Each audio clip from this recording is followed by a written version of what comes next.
We begin this part of the journey in Strathkinnis, just outside St Andrews, in a place called the Bishop's Wood.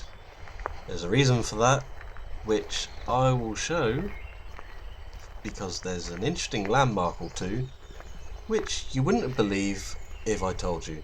So let's begin. Now you may be thinking, why am I filming a wood? And why am I filming a field? Well, first of all, there's my partner. Say hello. And as we pan around, we'll get to interesting location number one.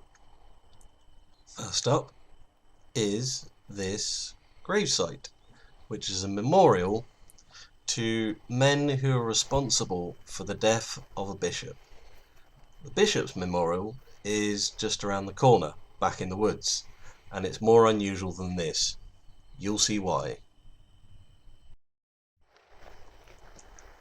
Yes, you are looking at a pyramid in the middle of the woods in Fife. So this is a memorial to the bishop who was supposedly murdered around these woods. So we'll keep up this religious tone and show you another spooky moment in nearby St Andrews. Down the end of St Andrews High Street, you'll find on the floor these initials of P and H, which stands for Patrick Hamilton. Patrick Hamilton himself was accused of heresy during the 1500s and was burnt at this very site. Now, rumour has it that his soul went from his body and attached itself to a nearby building, which is why, at some point, if you look carefully, you can see a face on the wall. Now, we all know St Andrews is famous for its cathedral, famous for its university, famous for where a couple of the royal family met.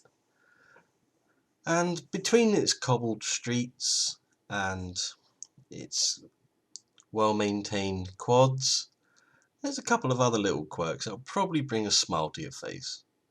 The first one is walking down the street, I noticed this house had an unusual ornament of a game of cat and mouse on the rooftops. Now, when an owner loses a pet, they tend to mourn them and they might get cremation and an urn. So what do you do when a whole community has a beloved pet? Well, I say beloved pet. There's a cat called Hamish McHamish, who was basically the town cat. Everyone loved him, everyone knew him, and they all collaborated and have commissioned this statue to him, which I think is pretty heartwarming. And that brings us of my little rendition of St Andrews. There's plenty more stories to be told. You just have to go out there and discover them for yourself.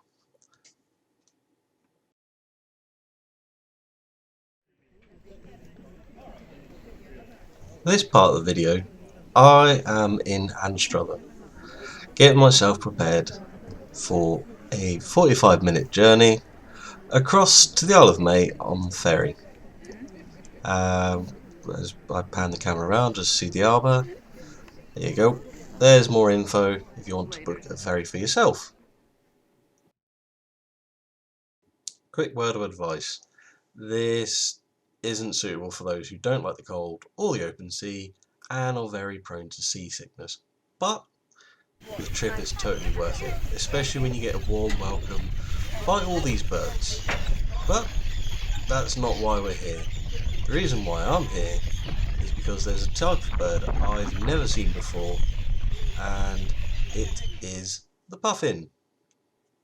Yes, the Isle of May is known for being a breeding ground, so there's lots and lots and lots of puffins.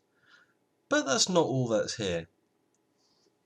We also have 3 generations of lighthouse, which I think is quite interesting.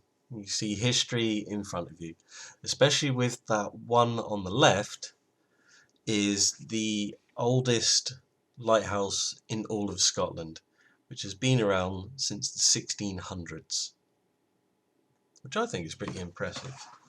And then you can go and visit the one in the middle, which I couldn't help myself. I had to take this photo on the inside. Now, alongside its wildlife, that's varied and interesting to learn about, along with the architecture of the old lighthouses that have been here for centuries and centuries to come, there's a natural beauty to it, which I think is very rewarding in an experience to just wander around and just take in the island yourself and just take in the sights. Seeing that this is just several miles off the coast of Fife. But if nothing else, you could always use this spot to practice your photography skills. So, on that note, thank you for watching, and I'll see you again next time.